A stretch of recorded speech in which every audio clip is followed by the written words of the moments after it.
मित्रों नमस्कार, सुप्रभात।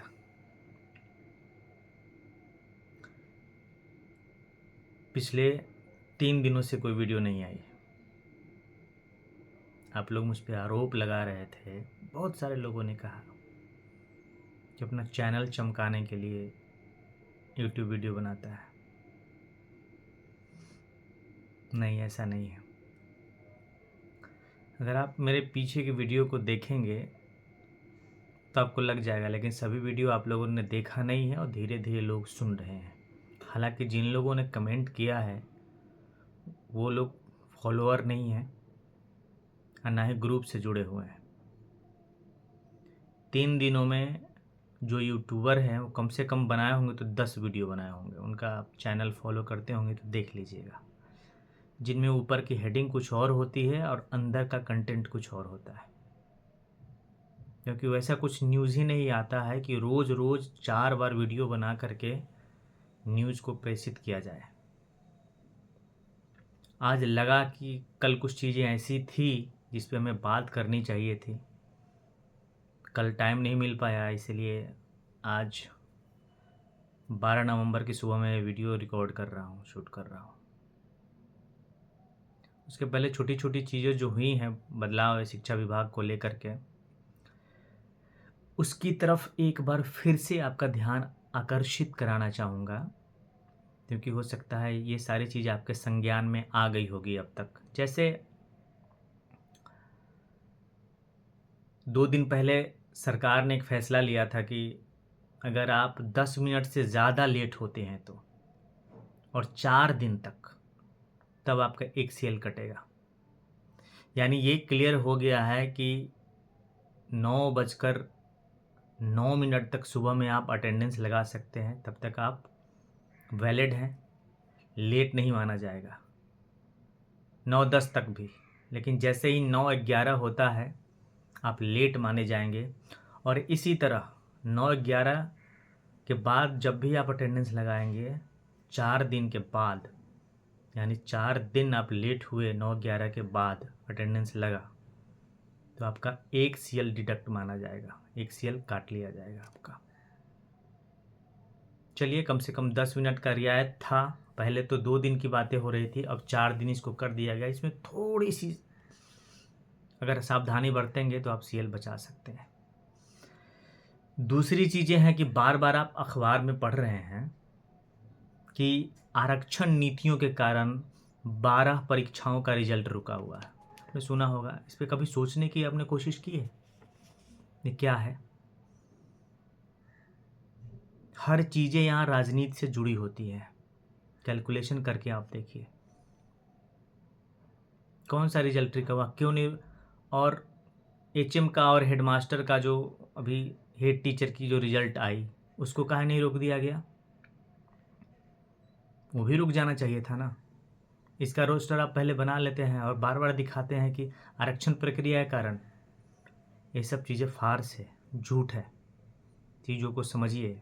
चुनाव आ रहा है, इन सब का धीरे धीरे लेट करते हुए अन्य विभागों में जो नौकरियां हैं एकदम सरकार उस टाइम पे देना चाहती है जिसका सीधा फायदा उसको चुनाव में मिले। बिहार में अगस्त में अधिसूचना जारी होगी और अक्टूबर नवंबर में चुनाव होकर के नवंबर में ही सरकार बननी है। विधानसभा का चुनाव होगा बिहार में, और इसीलिए सबको धीरे धीरे लटकाया जा रहा है। लेकिन एक अच्छी खबर ये है कि इतने दिन इंतज़ार करने के बाद TRE 3 का रिजल्ट इस महीने में आ जाएगा। ये कंफर्म है। डेट जो कोई वायरल हो रहा है या कर रहे हैं, डेट पे मैं नहीं जा रहा हूँ, क्योंकि डेट कंफर्म नहीं होता है, 1-2 दिन 4 दिन इधर उधर होता है। लेकिन इस महीने में आ जाएगा TRE 3 का रिजल्ट। आज इंटर की सेंटअप परीक्षा शुरू हो रही है, जिसमें 2 चीज़ें कंट्राडिक्टरी है।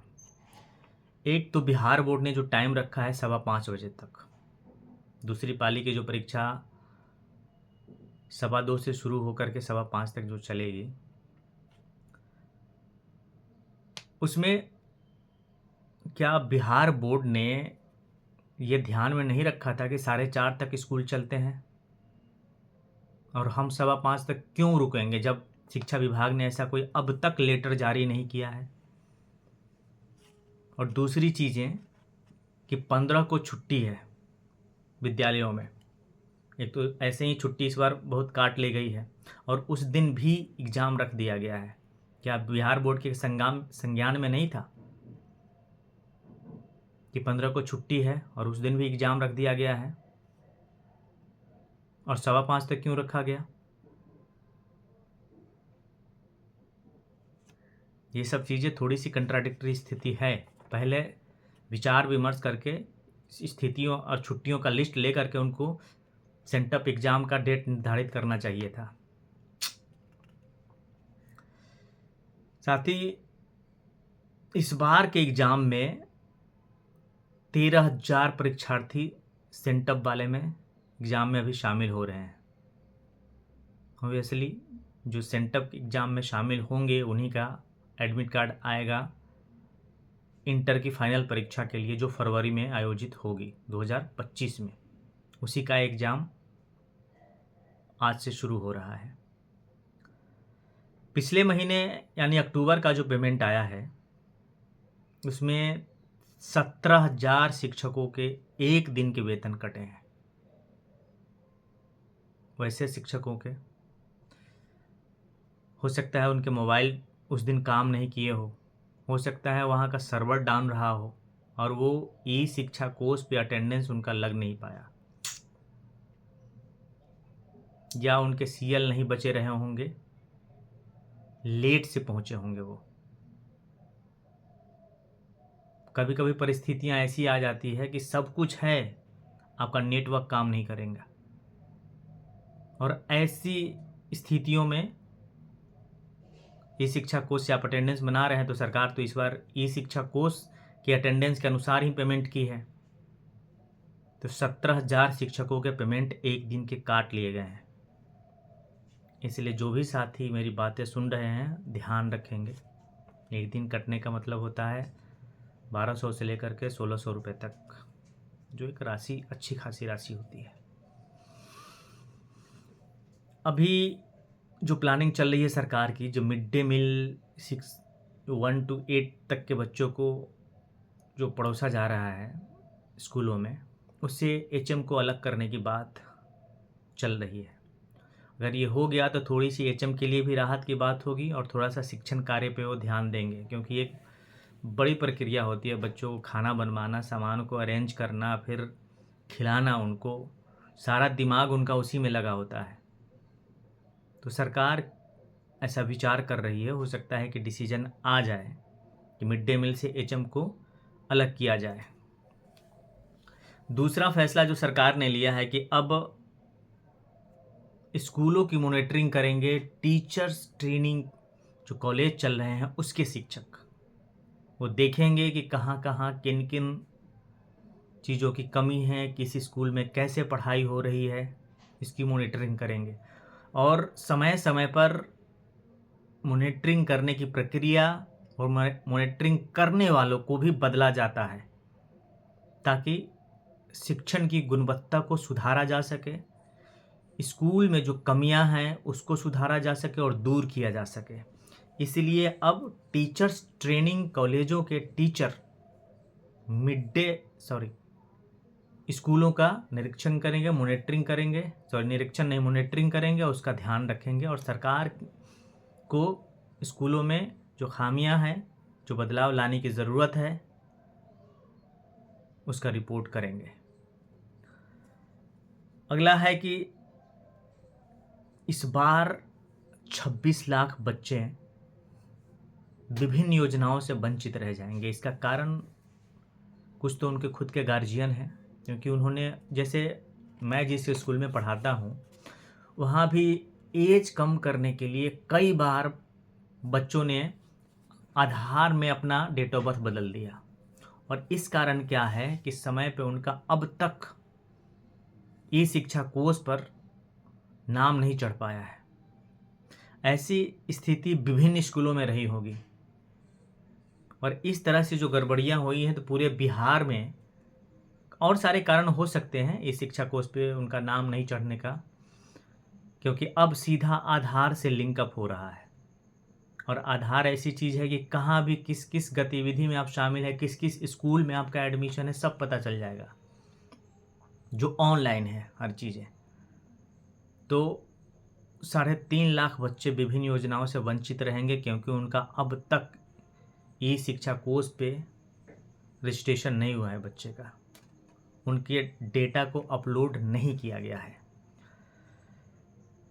और 3.5 लाख ऐसे बच्चे हैं जिनका दोहरा नामांकन, यानी सरकारी विद्यालयों में भी है और प्राइवेट स्कूलों में भी है। ये आंकड़ा अभी बढ़ सकता है, क्योंकि कुछ स्कूल जो है प्राइवेट वाले, वो अभी तक अपलोड नहीं किए हैं। और इसीलिए सरकार ने प्राइवेट स्कूलों को भी कहा था कि अपने बच्चों का डेटा ई शिक्षा कोष पे अपलोड करें, ताकि पता चल सके कि कितने बच्चे सरकारी स्कूल और प्राइवेट स्कूल दोनों में नामांकन लिए हुए हैं। तो अभी तक का आंकड़ा 3.5 लाख है, जो आगे बढ़ सकता है। नेक्स्ट एक और न्यूज़ आया है, हो सकता है कि आपके रिलेशन में या कुछ बच्चे नीट का एग्ज़ाम दे रहे होंगे या दिए होंगे। तो अब नीट वालों ने, जो मेडिकल के लिए एग्ज़ाम होता है नीट, सिर्फ 4 मौके दिए हैं कि अब 4 बार से ज़्यादा एग्ज़ाम नहीं दे सकते हैं। ऐसा भीड़ बढ़ने के कारण किया है उन्होंने, क्योंकि परीक्षा में बहुत लोग शामिल होते हैं और बिना तैयारी के कि चल के इस बार देखते हैं, कुछ लोग वाकई में तैयारी करते हैं, आ जाते हैं। उनके लिए एक अच्छी खबर है, सिर्फ 4 बार। और सबसे बड़ी बात